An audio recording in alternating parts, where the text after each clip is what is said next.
Hello and welcome back, I'm Vuck250 and this week's cheap game of the week is Demon House on the Xbox Live Indie Marketplace. This game caught my eye right off the bat with some beautiful screenshots of its 3D FPS gameplay, great cover, and a catchy name. That's usually the first thing I look at when I'm browsing through the new indie games that get added every 3 to 4 days to Xbox Live. And this was one of the few for this second last bunch that were added. This was the only one that really caught my eye, and when I scrolled over and checked out the screenshots, I knew I was in for a fun game. So I got the demo and tried this out, and basically when the demo time ended I had to buy it. Right off the bat I was impressed. There was a ton of options. A lot of PC gamers, when you go into an indie game, one of the first things you check is you go look at the options, see how many settings there are.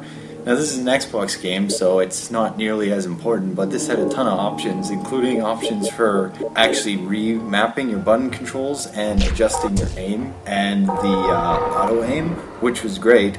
But anyway, onto this game. It has a single-player campaign with 3 main levels. Each level is quite long. I actually played this game over 2 days this weekend, and I had a ton of fun with it. There's weapons you can upgrade, you can buy ammo, you shoot enemies that are sort of like a steampunk undead combination, which actually makes for a very enjoyable game. I personally thought it was a great sort of lore running behind the game. The storyline was pretty decent, but I mean, I didn't really expect a storyline, so that was just a bonus. And the game basically lived up to all the expectations that I got based on reading the description and checking out the screenshots. And it's very rare for a game of this caliber to be 80 Microsoft points. Usually it'd be like the $3, the 240 Microsoft points. This one was 80 Microsoft points, so that's awesome. The game's campaign takes place within a sort of haunted mansion style mansion, and you're basically going through linear sequences pretty much. There's some puzzling where you have to explore around, look for hidden entrances and go down side passages, hit some levers, find some keys. Pretty basic FPS stuff, but it's well done. None of them are very challenging. They didn't really take me that long at all, other than the one involving the bookcases, and that one actually does give you hints. You'll see in the game actually, but that was pretty good. The main bulk of the gameplay is actually just FPS based battles where you're going to be fighting the enemies, and I found a lot of it took place at range.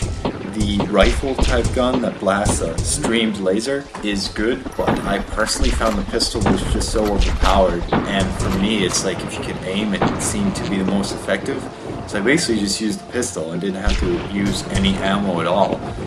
The crossbow I didn't buy till later in the game, and I didn't really get to try it out, but there's also an arena mode in the game where you just battle wave after wave of enemies. And the arena mode, I tried all of the different weapons. I got the master trophies, because there's trophies which are basically like achievements added in the game, which are a really good added bonus. They add some fun replay value because there's some missions like go through the campaign only using the pistol or not buying anything.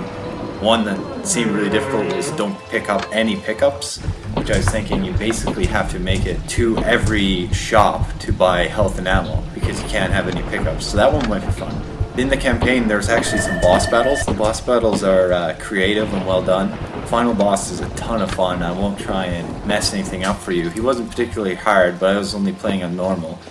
This game is very well polished, and what makes it so good, and makes it way better than most FPSs I've tried on the market, is that the controls are very tight, no glitchiness to them, the textures are decent, the geometry is really good. Basically it just seems very polished, so there's nothing that pulls you out of the experience, and the basic gameplay it's built on, which is very simplistic FPS formula, makes for a ton of fun. There's nothing spectacular from a graphics point of view, but the sound and the graphics are good enough, and the lore behind the enemies are good enough that it creates a very very engaging game that will have you just enjoying the fun of the game, like back in the day when you're playing an N64 game. Although back then, at least for me, those graphics were very impressive. But looking back on it now, playing old games, the graphics really wasn't what the game was about. It's just designed to be fun, and that's how this game seemed to me, and it was awesome.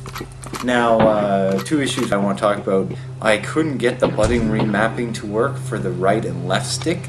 I wanted to flip the sprint and the aim, and if the developer guys are watching this, because I found them on Facebook, Projector Games, they didn't have a whole lot of likes, so you guys, if you like this game, go hit them up on their Facebook. And I told them I was going to make this. So anyway, that's one of the things I couldn't get to work when I tried to flip those two things. It just wouldn't take. I don't know. And then another thing, oh jeez, what was the other thing?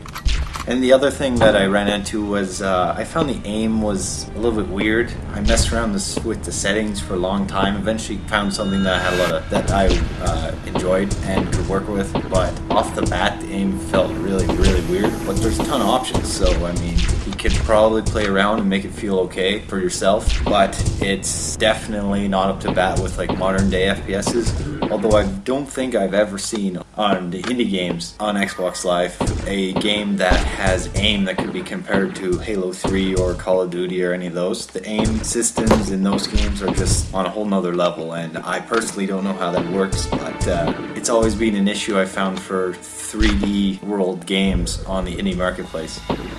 You guys should definitely go download the demo, and I'd say buy it personally, but I mean, it's the same, the demo is the same file as the game, so there's no reason not to try the demo. And if you enjoy it, when that little screen pops up to buy the game, you just hit X and buy the game. That's what I always do for indie games, so I mean, no reason not to.